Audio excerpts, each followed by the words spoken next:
Good afternoon, everyone. Oh, this works. Great, that's a good start. Welcome to this panel discussion. We are coming to the end of a very intense couple of days, so we thank you for bearing with us and for turning out in good numbers for this discussion. We've had, over the last couple of days, quite a lot of high-level discussions, actually, in relation to this question of humanitarian access, humanitarian diplomacy.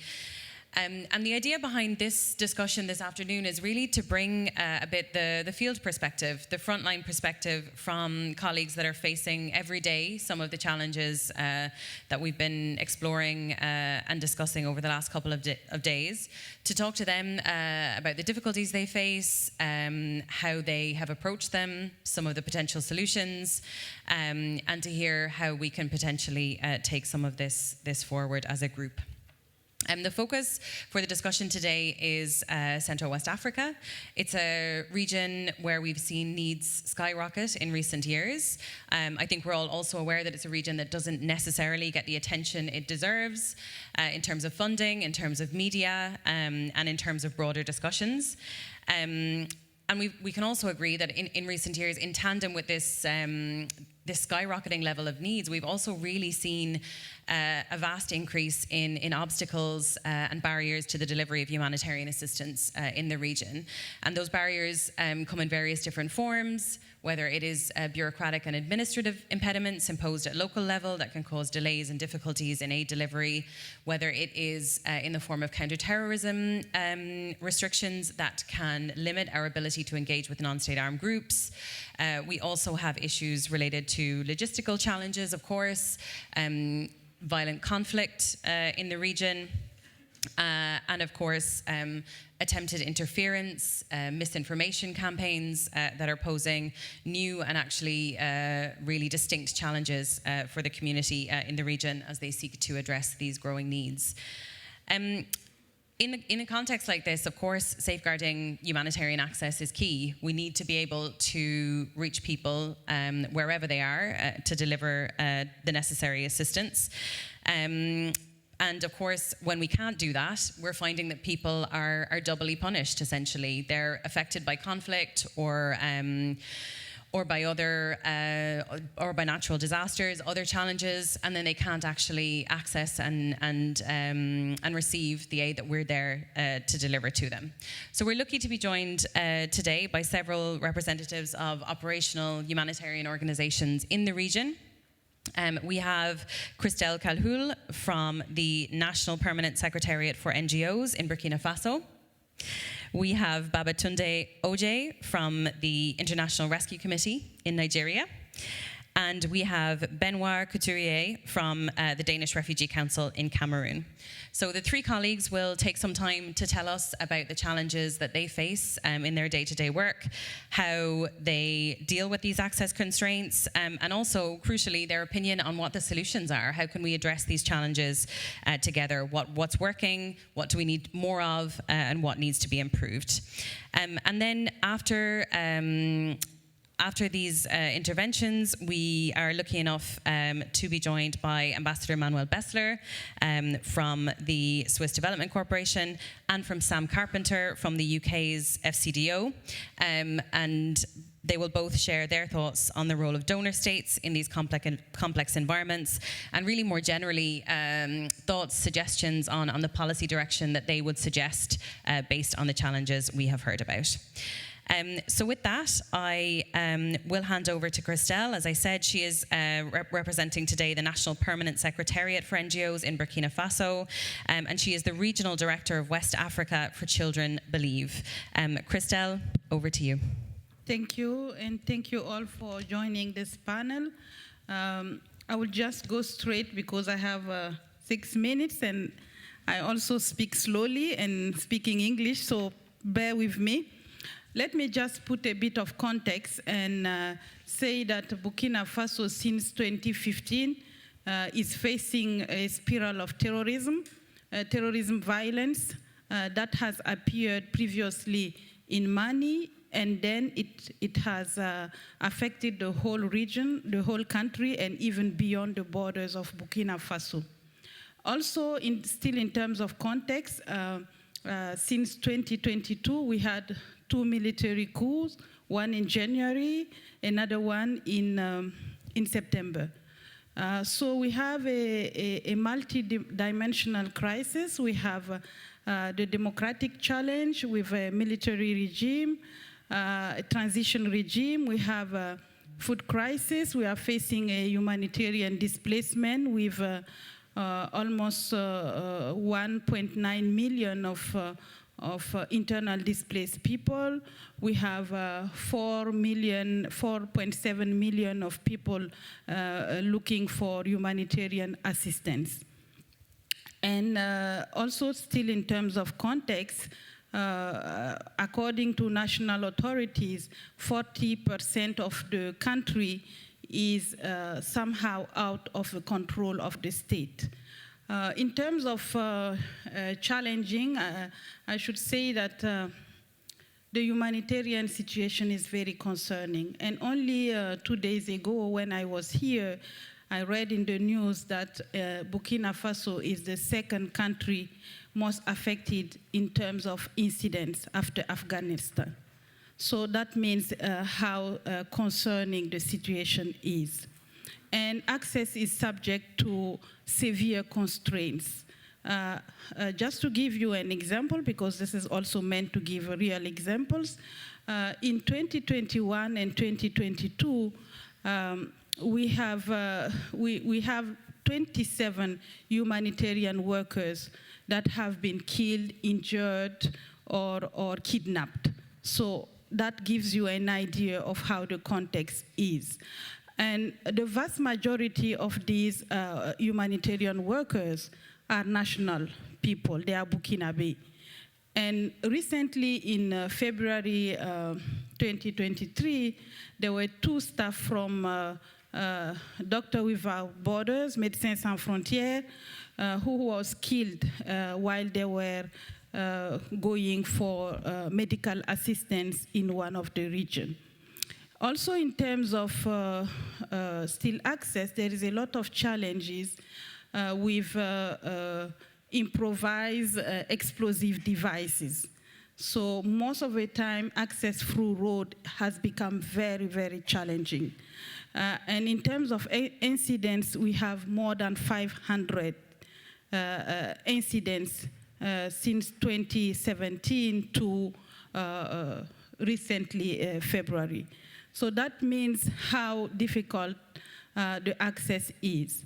For frontline, we know there are also areas of terrorist influence where it is very difficult to get access and even to be able to assess the needs, or even to, it's almost difficult also to provide humanitarian assistance.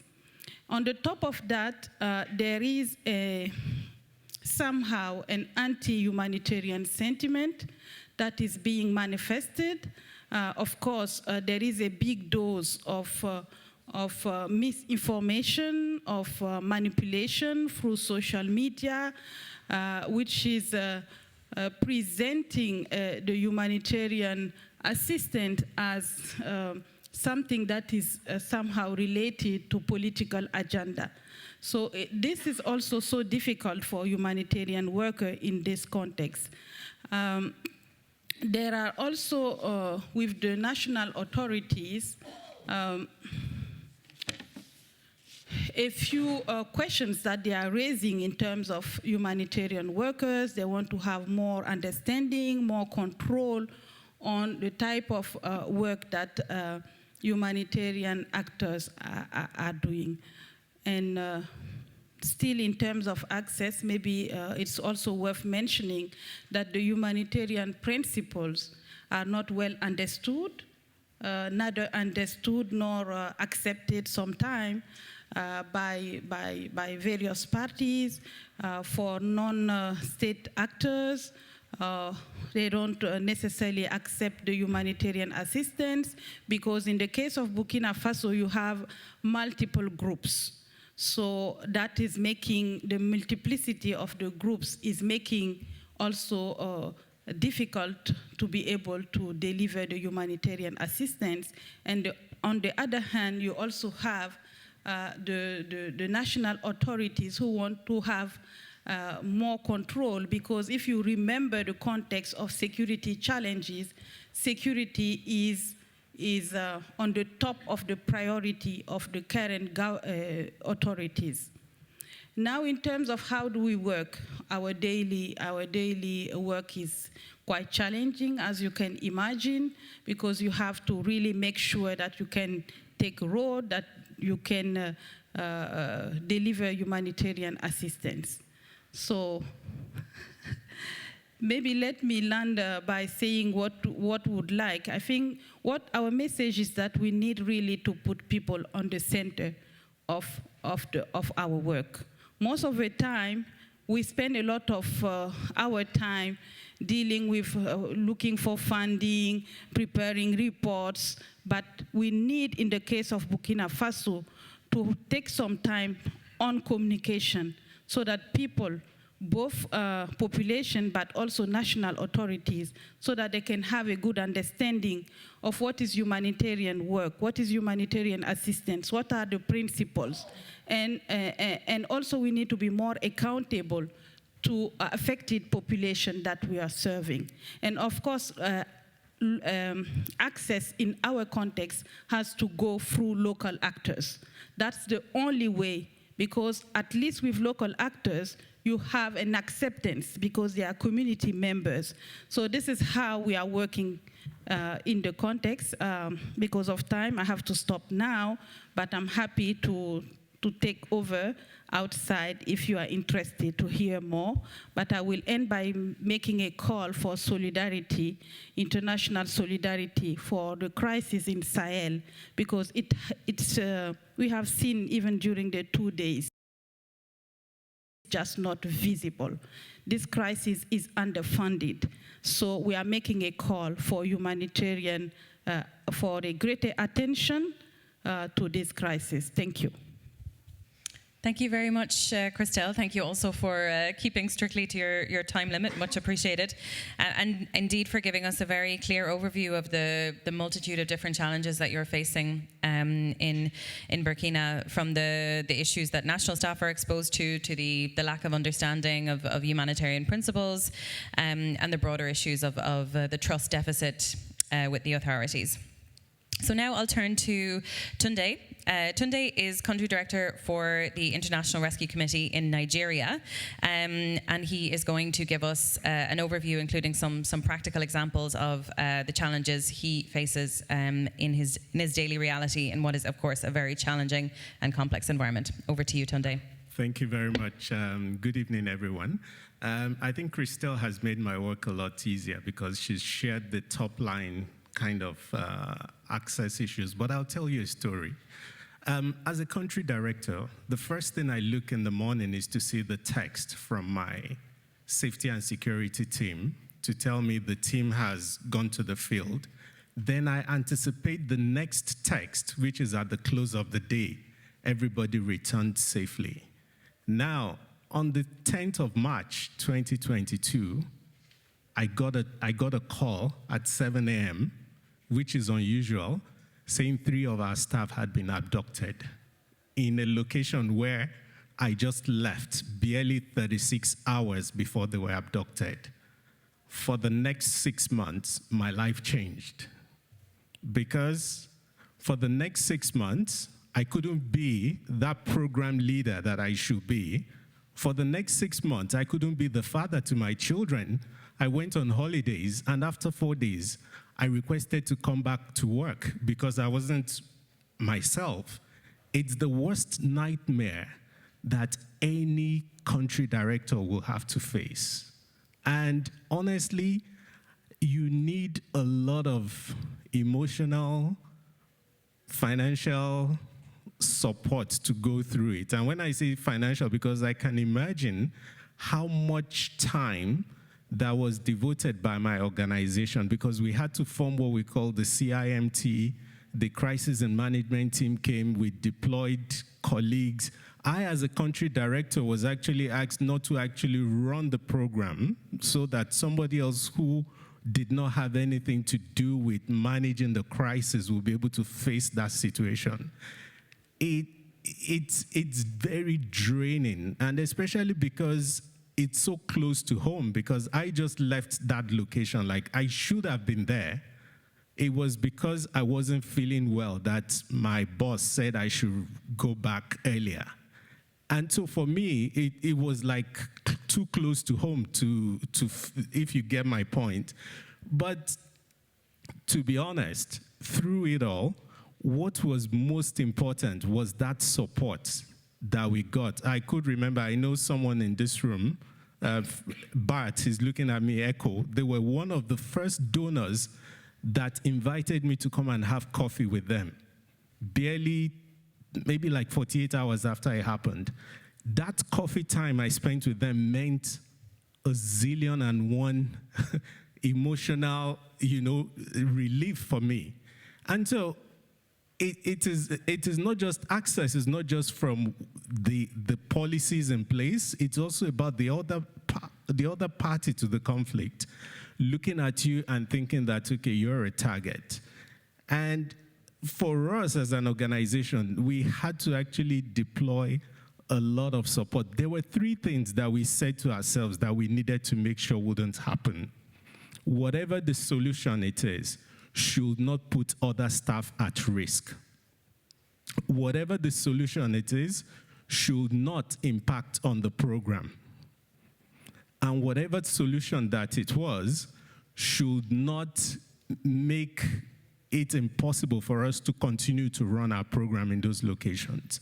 And on the basis of those 3 pillars, all the decisions that we made had to do with those 3 pillars to make sure that we not create a situation whereby every other national or international staff working in that location will be seen as an opportunity, or that as a result of that, the vulnerable communities that we were serving will not have access to services. I'll tell you something that happened. I shared it in one of the panels I spoke yesterday.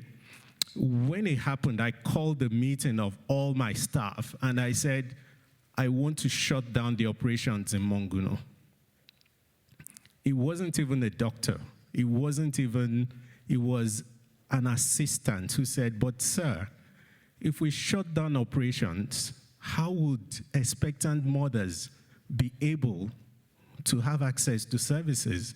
If they come to the hospital, if they come to the facility and we're not there, they will go home to go and try and have the babies at home. And we will feel worse if they die and they lose their children in that situation.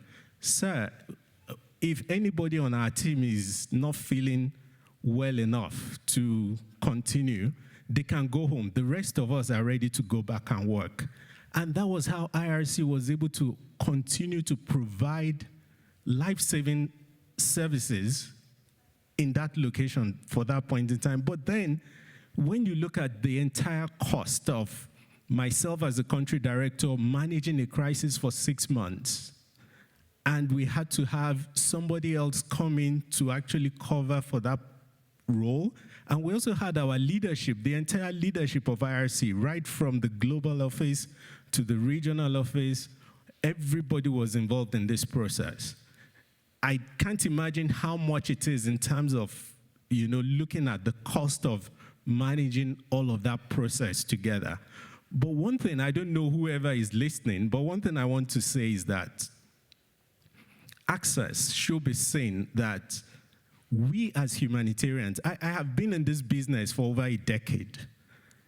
I have never had or thought that one day we will start saying humanitarians are not targets. It shouldn't be, because years back, humanitarians were not targets.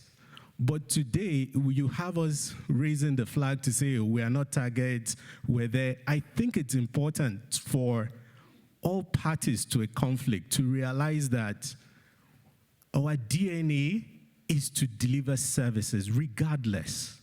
We're there to deliver services to the communities that need those services. We're not there to take sides. We're just there to make sure that the civilians who are not party to a conflict and need the services, get the services they need. And that is why we're humanitarians. That's why we're called humanitarians. It has a human component in it, and that's the DNA that we talk about. I really want to end by saying that we can make access work. It's just a matter of all the parties understanding what we are there for as humanitarians and understanding that we're not there to take sides, we're there to deliver a service, and that's what we're there for. That's our mandate. Thank you.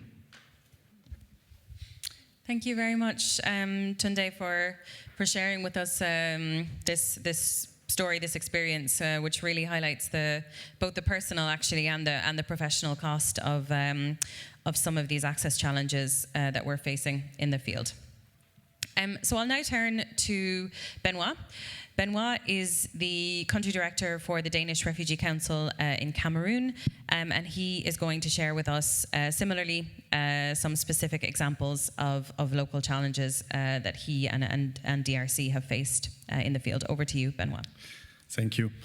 So thank you for inviting me and taking the opportunity to speak on behalf of the team, actually. Clearly it's a testimony I'm sharing on their behalf, because I think they are playing like a frontline, as it was mentioned actually in the topic of this discussion. I want on my side to maybe put a focus on so it's Cameroon. We have like three different crises, so very different actually. You have the extreme north, that is basically, I would say, impacted by armed groups, and where you have like displaced people, refugees, lots of needs clearly. And you have another one actually on the Adamawa and East region, where it's the Central African crisis that is impacting actually the side of Cameroon, where you have lots of people coming in, 350,000 refugees around, more or less. But I will focus on the Northwest-Southwest crisis, which is the Anglophone crisis.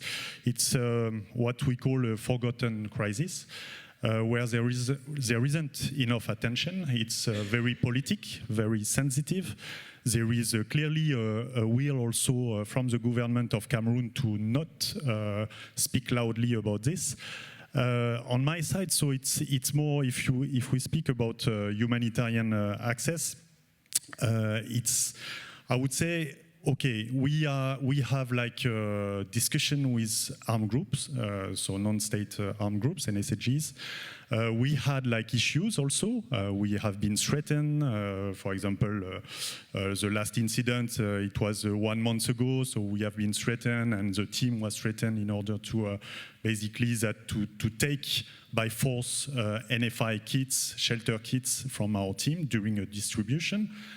And we had no choices to basically go against this.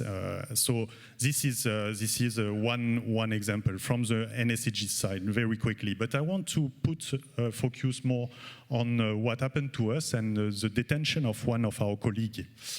It was the 31st of May last year. We had like a distribution, basically, as we do, voucher for food distribution that we saw. It was a team of 30 staff going in the field in Meme division exactly, and they were like going to meet the communities in order to organize all this voucher distribution. And they had at one stage the visit of military that came on site around 2 p.m. something like this. So that was like the military were like looking at it, trying to ask questions, etc. about this distribution. And after the distribution ended, when like the full team came back, were on their way back to the office. At one stage, the gendarmerie stopped them, all of them. Ask question again, why you are doing this, what's your link with basically NSAG, trying to get some information and blah, blah, blah. And finally, they said, okay, so we will let go the 29 people, And we will keep our colleague, that is our safety and access team leader. Of course, obviously, his work is to deal and to link with NSAGs on one side, but also with local authorities on another side. He was put in jail very rapidly. We didn't have the time actually to contact the local authorities in order to interfere in the process. And then it was not possible anymore to basically, we had to follow the legal process in order to advocate for him and try to release him. So he spent 3 months, and he was charged, under secessionism, which is in Cameroon, this is a death penalty. So basically, you can die for these charges. We put a lot of resources, and I will actually join my colleague on saying that it's a teamwork.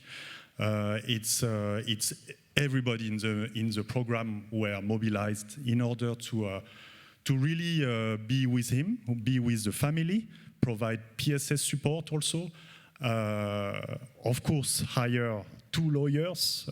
We had to hire 2 lawyers to make, I was going to say noise, but no, clearly not. We are not doing noise. We were doing this under the radar, and we had to activated some, I would say, humanitarian diplomacy.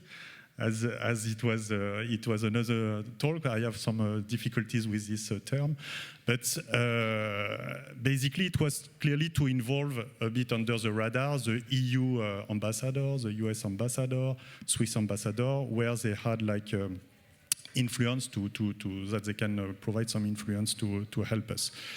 After 3 months and a half, so he was released. In between, the charges changed in terms of, I have 1 minute, okay. Changed into failure to report, which is only 5 years of jail. So it's still something. And then during that time, of course, impact on the communities and the population were suspension of our activities. So clearly this is a direct impact. Of course for our colleague, and we were focused to release him, but the impact at the end of the day was for the communities because they were not able basically to receive the assistance they were supposed to receive. So this is the example, and maybe I will stop there. It took time for us to open access, to deal, to discuss, to dialogue with local authorities, NSAGs, etc., because we lost also some confidence from the NSAGs, because he was very actually key in our programming to talk with the two stakeholders. So that was a very big impact, and we had to restart the activities after more or less 4 months, 4.5 months. So that was an example I wanted to share, and maybe I will react to questions if there is on the solutions that we can bring, because there is, let's say, contextualized solution. Thank you. Indeed, thank you, Benoit, for sharing again what sounds like an extremely challenging and difficult experience. And thank you also to our timekeepers who are doing a wonderful job. And I would like to certainly volunteer them for all of your negotiation needs, because they're holding a very strict line here. So we're really keeping to time despite just having the hour for this discussion today. So Christelle, Tunde, and Benoit, you've really painted a very clear picture for us of the challenges that you're facing in the different contexts, ranging from issues related to disinformation campaigns, lack of understanding from the authorities around what we're trying to do and what our mandates are, why we're present, issues related to some of the counterterrorism restrictions being faced, and indeed some of the very real security and logistics challenges as well. We've also heard a little bit from you about where the potential solutions are, including around good negotiations capacity, humanitarian leadership, coordination, and so on. So maybe we can dig in a bit further to that in the questions. Of course, the protection of humanitarian space and the need to ensure good and sustained access is not only the concern of humanitarian organizations themselves, it's also, of course, a key area of focus for member states and for donors. And so I'll first turn to Ambassador Bessler to hear from him how the diplomatic community can support these efforts to address some of the challenges that we've been hearing about. Over to you, Ambassador. Thank you, Emma, and thanks indeed to Benoit, Christelle, and Roger.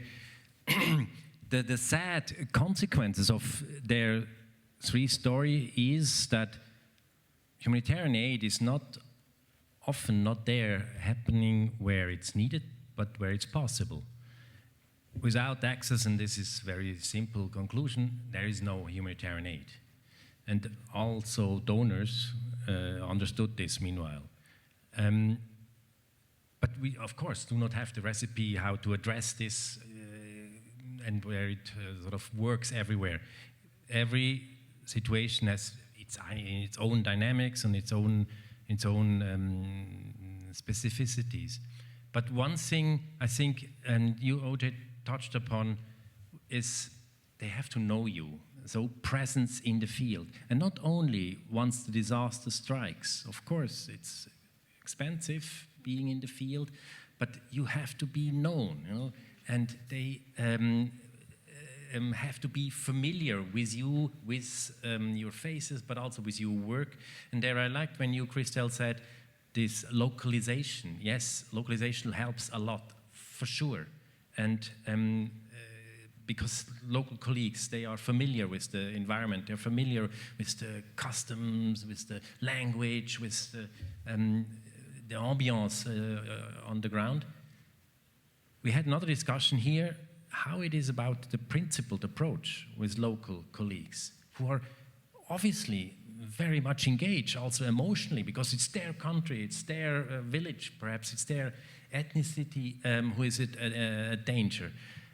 This is, for donors, often a challenge, because for us it's very important. The cornerstone of humanitarian action are these principles. And not because, I don't know, we are principled as such. The principles are a means in order to get to those people who need humanitarian aid.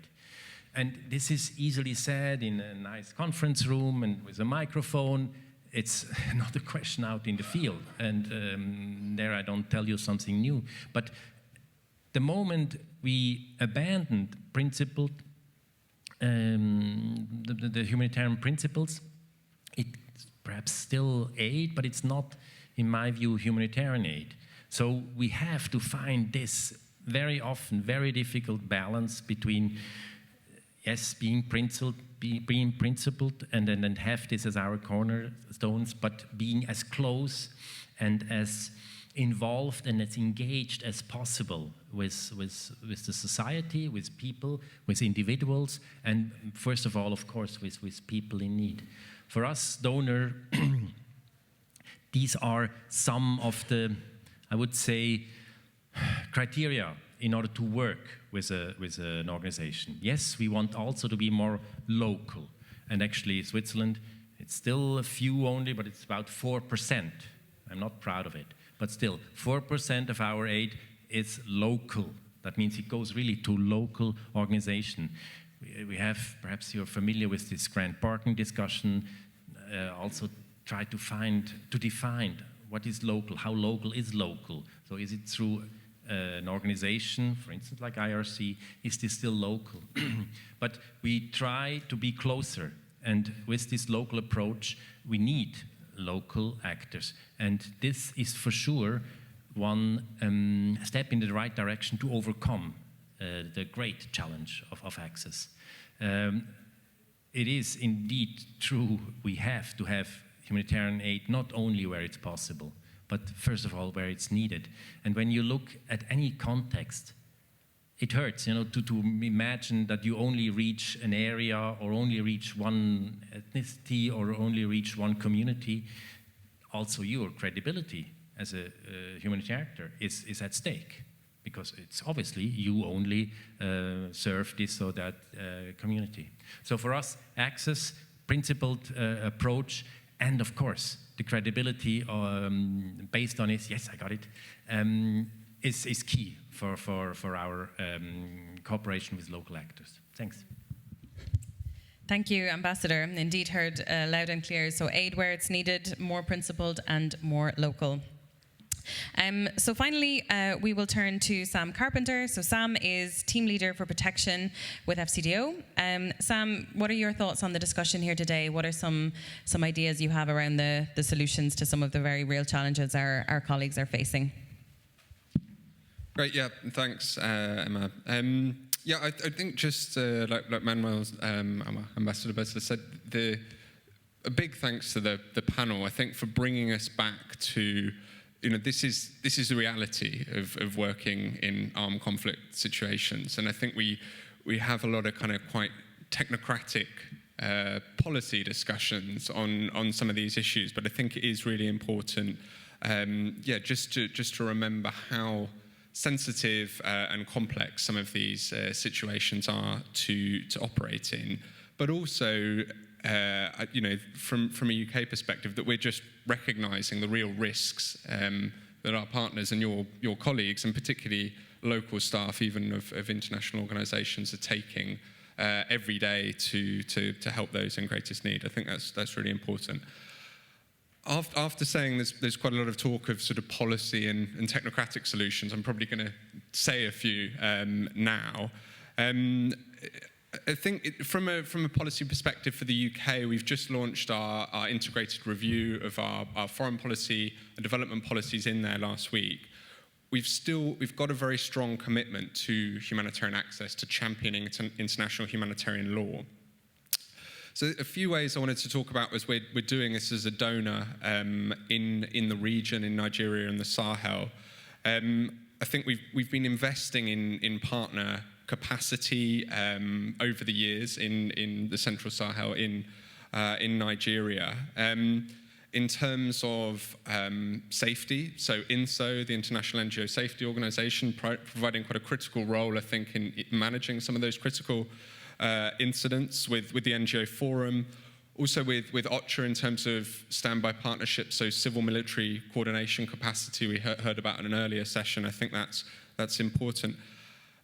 And we've heard a lot about the sort of the perceptions to secure acceptance to get access, but I think in these very challenging and violent situations, also some protective measures are important. So in Nigeria, we've supported IOM to set up humanitarian hubs. I think UNHAS and the work that WFP have done, that does remain really, really important to get access to some of these places. We talked about some of the road situations, Christelle, with the IEDs and so on. So I think that sort of air capacity is important. At the global level, in terms of some of the investments we've made, we've also looked at working with Geneva Call and the Graduate Institute in Geneva about how non-state armed groups are understanding international humanitarian law. How can we have a better evidence base to support some of these more sort of frontline negotiations? The other sort of areas at the global level, we're working with OCHA so in our core funding to the UN, we've got a payment by results framework. We're looking at how we can strengthen access working groups, also collective action by humanitarian country teams, and making sure it's really outcome focused, not just that there is a plan, but there is real collective buy-in to that. And I think that is important in terms of representation of the humanitarian community to the authorities, and then they're facilitating the work of NGOs on the front lines. I think it's really important as states, so from a UK perspective, but Swiss and other like-minded partners, that we're really making sure the UN has our backing on this. So if resident coordinators, humanitarian coordinators are going to be more active on access, protection concerns in really sensitive situations, that we are backing them up politically. I think that's a critical point. there's a few other bits we're doing. I think colleagues have advised me about the Sahel Coalition, what we're doing in terms of the ambassadors group in the northeast Nigeria. But actually where my team works and what I do is much more at the global level. So kind of bring this up to what we're doing internationally a bit more. And there's three things I'd like to just flag quickly. First is our diplomatic engagement, and yeah, I think there's been different reactions to the term humanitarian diplomacy. I'd say that's probably more, what you're doing, and in terms of some of your engagement, I think for the FCDO, it would be more about our diplomatic engagement and how we can use that to support humanitarian outcomes. So we're really looking at how we can build a shared vision for how states are engaging on this, and in a way that's distinctive from but complementary to what our operational partners are doing. So it protects humanitarian space. I think that's really important. And looking at really how we can unblock access where it's where agencies can go no further. So I think that's an important one. Yep. In terms of promotion of IHL, it's the second area. I mean, we've done a lot at the Security Council. I think things are really challenging and blocked there. So we're looking at how we can strengthen our engagement on this through our bilateral posts, so directly in country.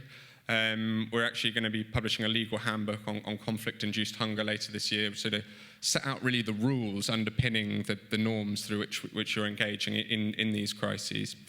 And lastly, it came up a bit in terms of sanctions, and we had a really good result at the end of last year. In December, we got UN Security Council Resolution 2664 through, which expanded this exception in Afghanistan and Somalia to all 15 UN Security Council sanctions regimes. So we've now got a really strong base and to build in terms of humanitarian exceptions in sanctions regimes. And we're now looking to broaden that for the UK. So we issued general licenses for the Syria earthquake response. We're now looking at how we can do that, or how we might be able to address potential unintended impacts in our autonomous sanctions regimes. So I'll leave it there, but really I think the concluding point is that we need a sort of collective effort on this. There's the acceptance that's needed on the very front line to deliver relief and protection, but it's right up to some of the highest diplomatic levels that we can add value to help deliver these shared humanitarian outcomes. Great, thank you very much, Sam. Indeed, great to hear some detail from you on what the UK is doing and taking forward around some of these issues. I think you make a particularly important point, actually, on the need for political support for high-level humanitarian leadership in country when they show an effort to take risks and to try to advocate on some of these challenging topics. It really is, it's necessary for them to have that broader backing. Colleagues, we have some time now for questions. So we're happy to open the floor.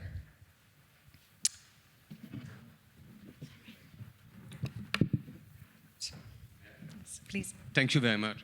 Coming back to the Sahel in the context of Burkina Faso, it seems obvious that humanitarian diplomacy... Sorry, could you introduce yourself? Sorry, I'm Patrick Barbier. I'm a technical assistant based in Burkina Faso for DG ECHO. Humanitarian diplomacy has reached its limits, obviously, in Burkina Faso, where access constraints are maximum. Can you explain a little bit what type of diplomacy engagement could be sought or has been already done? Thanks a lot.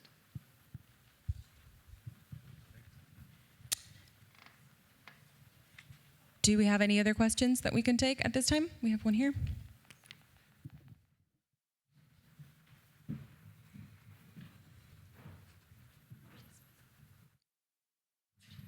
Thank you, everyone. I'm Fletch Williams. I'm with the Irish DFA and the Humanitarian unit there. And when we were also on the Security Council, we participated in the resolution 2664. And we would be really interested to hear from those of you acting on the ground, how quickly and whether that's actually transferred into access availability on the ground so far, what the barriers to implementation for you may be, how you're experiencing the results of that resolution and its transfer to other regimes as well. Thanks very much. Great, and we have one back here.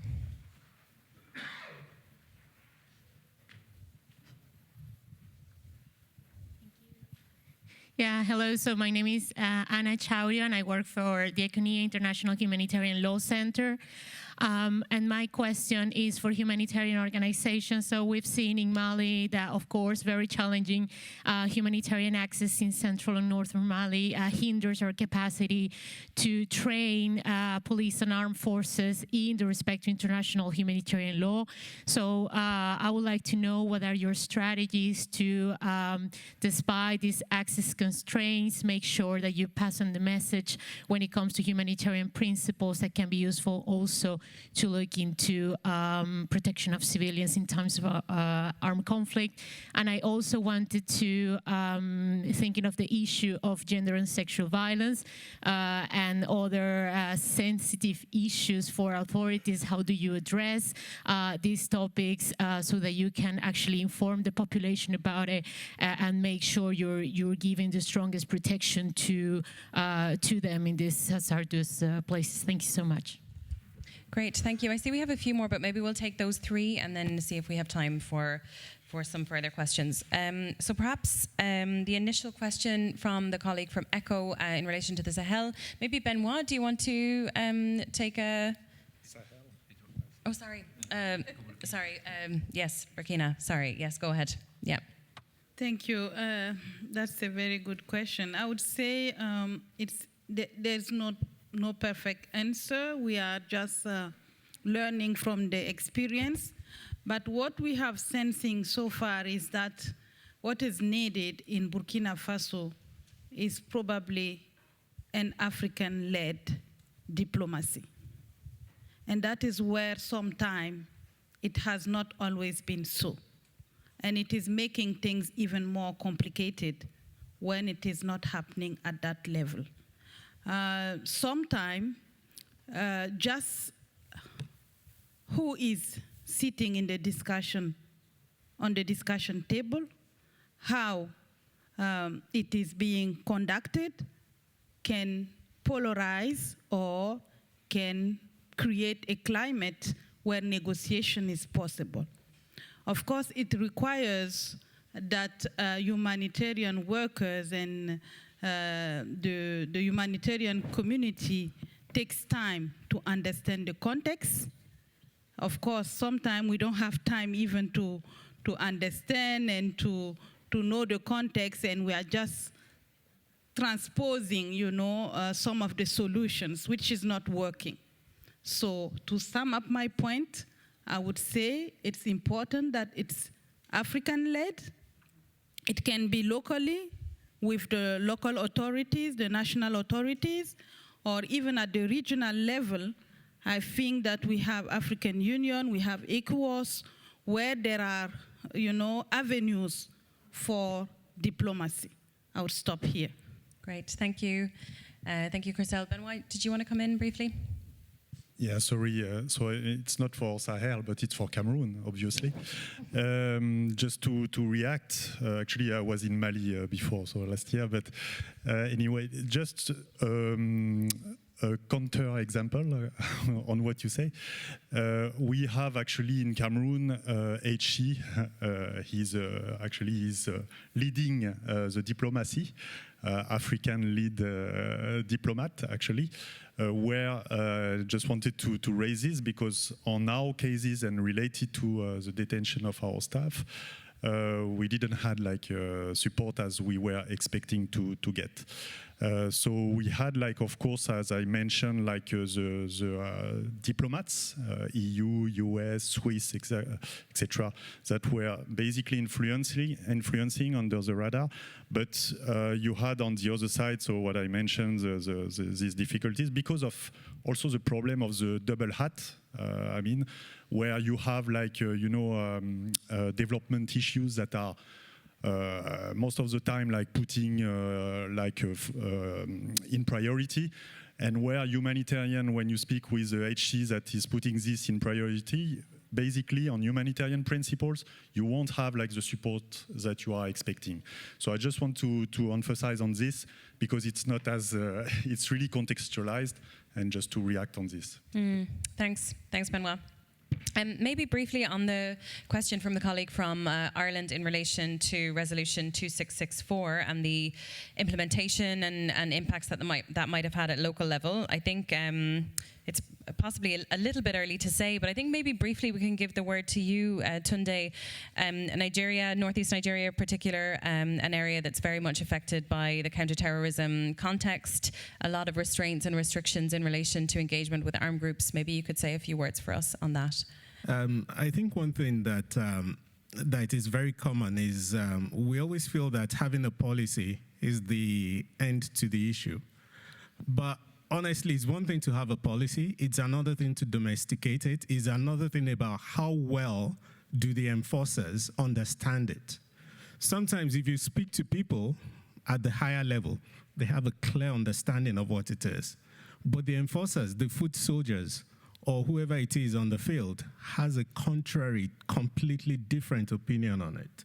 So I think the issue is not just about having the policy.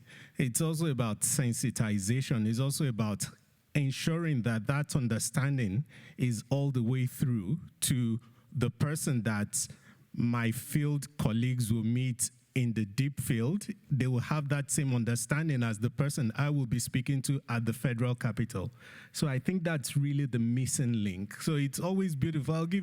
There are so many policies that have been agreed at the global level that will take almost 10 years before it's domesticated and before it really comes down to the level where it's, and we're looking at, this is a situation where you have people who are facing a situation in the field that is already harsh.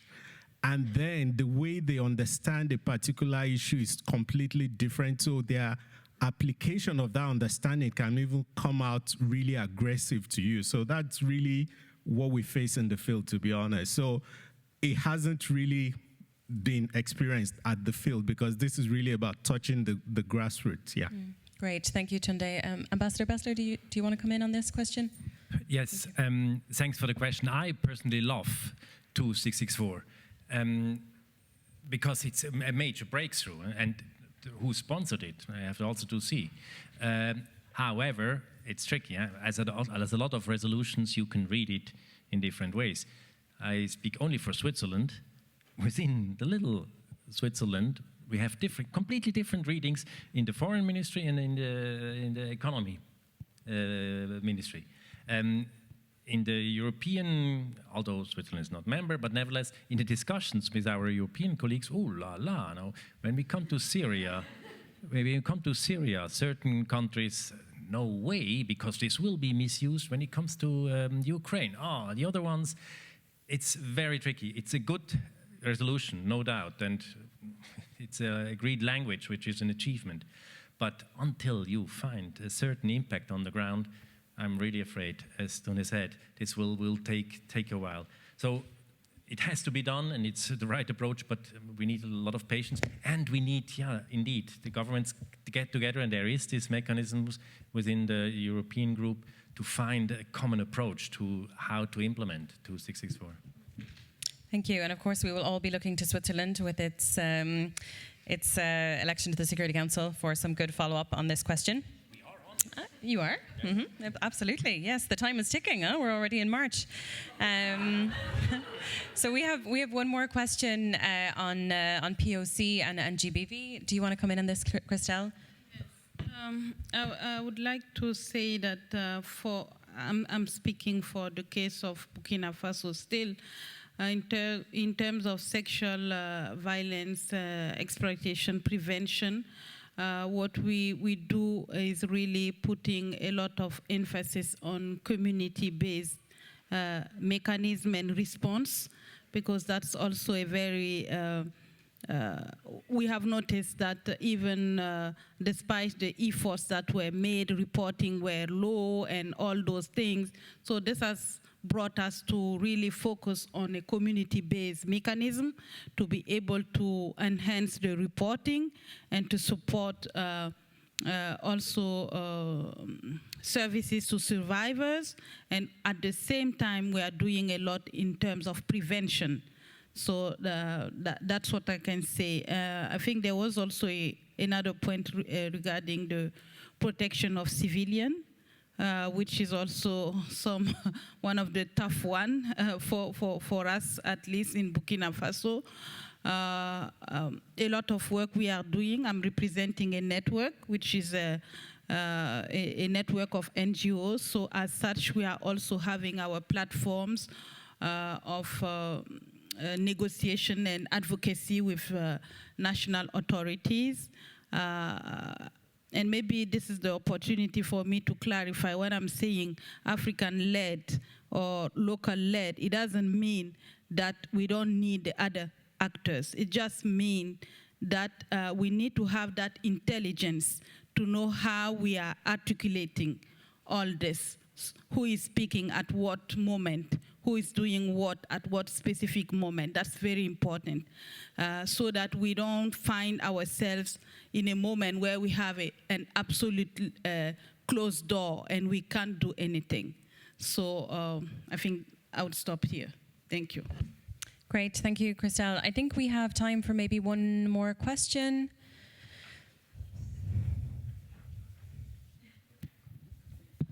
Thank you, Christelle. And thank you to the panelists. I'm Judith from the ECHO office in Cameroon. So thank you for your contribution. So I found it quite important, the aspect of communication. Christelle and Baba, you stress your point on that. I think sometimes in such a sensitive context, we take some things for granted. I'm talking about the national authorities, especially where we are in context where humanitarian aid is new. It's just like you say, Baba. You may discuss with national authorities and they have some level of understanding. The lower you go at local level, they are not aware at all. And I think it's quite critical to strengthen the communication with the authorities. We shouldn't consider that they know the humanitarian principles. No, some of them, they don't. And in another scenario, you know, there is turnover, they rotate. You may engage into discussion with few of them, and after a few months, they are appointed in a different region which is not affected by a crisis. And then you have new people who don't know everything at all. I think that's really that level of communication, constant dialogue that we should consider with national authorities, local authorities. And I will go back to the colleague from the UK who mentioned the fact that UK is really working to support humanitarian coordinators who are willing to engage into access issues in sensitive contexts. I just want to understand how you are downscaling your communication so that at country levels, that the EC, they know that they can seek that political support from you. Thank you. Thank you. So Sam, over to you.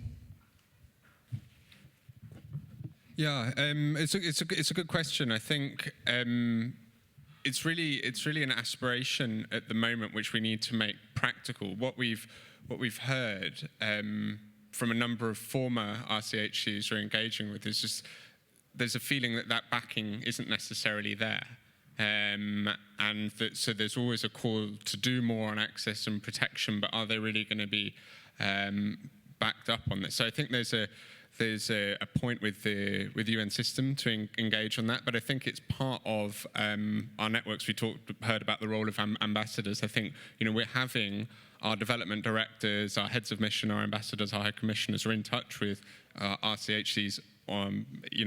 Sometimes in crises up to every other day. So I think really making sure they're providing that support, and through the political parts of our mission, they understand some of these concerns. So it's not just our humanitarian teams and advisors, but actually across across our missions, that there we're providing that support. And ultimately that's about relationships. I think practically in individual crises, you can get all these compacts you want that RCHCs have to work on: protection, access, PSEA. But I think actually it's really about the relationships and the incentives we put on them in the countries affected. Great, thank you, Sam. Colleagues, we are right on time. I won't try to summarize everything that's been said. It's been a very rich exchange today, and thank you all for the very useful inputs and questions which have added to that. I think some of the key takeaways could be around the need for, as Christelle has emphasized and was also mentioned by Ambassador Bessler and others, the need for local-led solutions, so the need for a focus on local capacity, the development of relations at local level, and that key negotiating point to really utilize and value the locally led approach. Of course, the emphasis on the humanitarian principles, the need for us to not only keep that in mind in our own work, but also to be communicative about that with authorities and with other key stakeholders who may not have the knowledge and awareness of the principles that we do. And finally, of course, the focus on needs-based assistance and the need for us to constantly keep that in mind as we look at areas of intervention. A huge thank you to our panelists, and thank you to all of you for giving us your time.